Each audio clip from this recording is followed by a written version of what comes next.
이어서 오늘 나온 이슈들도 좀 짚어봐야겠죠. 소희 아나운서 어떤 이슈들이 있었을까요? 네, 오늘 신문 제가 첫 번째 가져온 뉴스는요. 트럼프 반대에도 미 상원 반도체 세액 공제 더 늘렸다라는 내용의 기사입니다. 이 미국 상원이 트럼프 대통령의 반대에도 불구하고 반도체 세액 공제를 더 늘리는 법안을 통과시켰습니다. 현재 시간 1일 상원은 이른바 크고 아름다운 하나의 법안을 표결 처리했는데요. 핵심 내용은 미국 내 반도체 공장에 투자할 경우 기존 25%의 세액 공제를 35%까지 늘린다는 방침입니다. 이 트럼프 대통령은 관세로도 투자를 유치할 수 있다면서 반대하고 있었는데 결국에는 더 큰 혜택이 통과된 셈입니다. 삼성전자와 SK 하이닉스를 비롯해서 글로벌 주요 반도체 기업들이 미국에 공장을 짓고 있는 만큼 이번 법안은 국내 기업에도 크게 긍정적인 영향을 줄 전망입니다. 반면 신재생 에너지와 전기차 지원은 대폭 축소가 되는데요. 전기차 구매 지원은 오는 9월 말까지만 유지가 되고 태양광과 풍력 투자 혜택도 까다로워졌습니다. 특히 중국산 부품을 사용하면 세금을 더 내야 하는 등 이 규제가 강화돼서 한화큐셀 같은 국내 관련 기업들의 부담도 커질 것으로 보입니다. 다만 배터리 기업들이 기대했던 첨단 제조 세액 공제는 기존대로 유지가 되고 있는 모습입니다. 다음 뉴스 함께 보시면요. 쿼드 중국 갑질 막자 히토류 동맹 맺었다.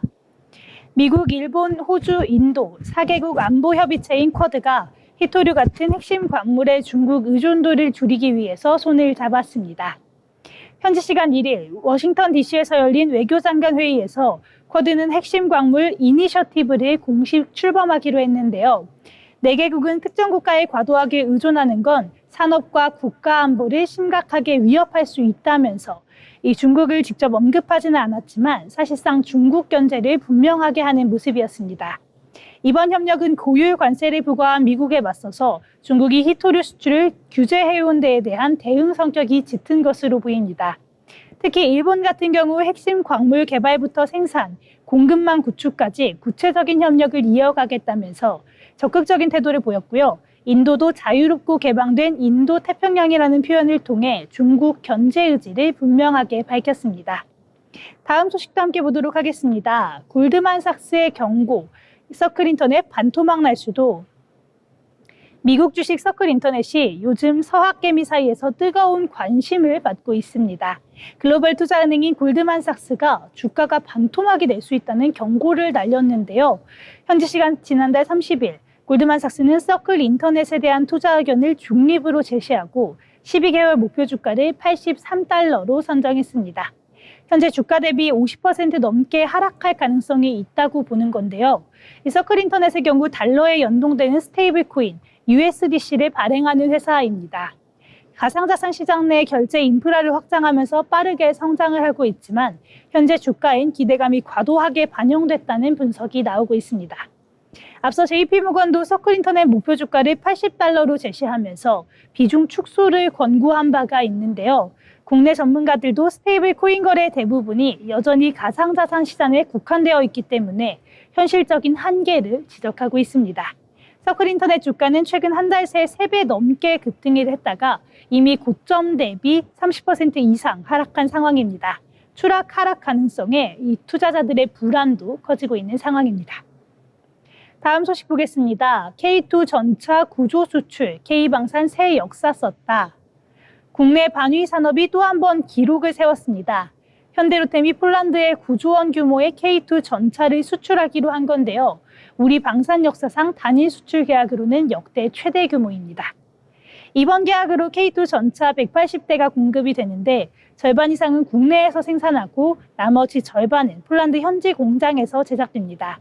맞춤형 개량 모델과 유지 보수, 기술 이전까지 포함되어 있기 때문에 금액이 2배가량 는 것으로 보여집니다. K2 전차는 강력한 화력과 빠른 재사격 능력, 3인 탑승 구조로 병력 효율성까지 갖춘 차세대 전차로 평가받고 있습니다. 다음 뉴스도 함께 보겠습니다. 상반기 수주 반토막, 벌써 물 빠지는 K조선. 국내 조선 3사의 상반기 선박 수주 실적이 뚝 떨어졌습니다. 올해 상반기 기준으로 선박 수주량이 지난해보다 절반 가까이 줄면서 피크아웃 우려가 현실로 다가오고 있는 상황인데요. HD 한국조선해양은 올해 6월까지 76척, 약 105달러 규모를 수주했는데 지난해 같은 기간보다 37% 넘게 줄어든 상황입니다. 하나오션도 수주 실적이 60% 가까이 줄었고 삼성중공업 역시 수주 목표의 4분의 1만 채웠습니다. 글로벌 발주량 자체가 줄어든 데다가 중국의 저가 공세가 거셉니다. 실제로 올해 5월까지 전 세계 선박 수주량은 지난해보다 절반 넘게 줄어들었고 국내 조선업 점유율도 24%에 그쳤습니다.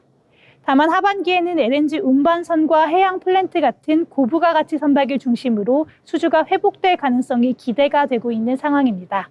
미국이 LNG 수출을 늘리는 만큼 최소 40척 이상의 운반선 발주가 예상이 되는데요. 업계가 이를 기회 삼아서 다시 수주 모멘텀을 회복할 수 있을지 귀추가 주목이 되고 있습니다. 지금까지 신문 브리핑 시간이었습니다.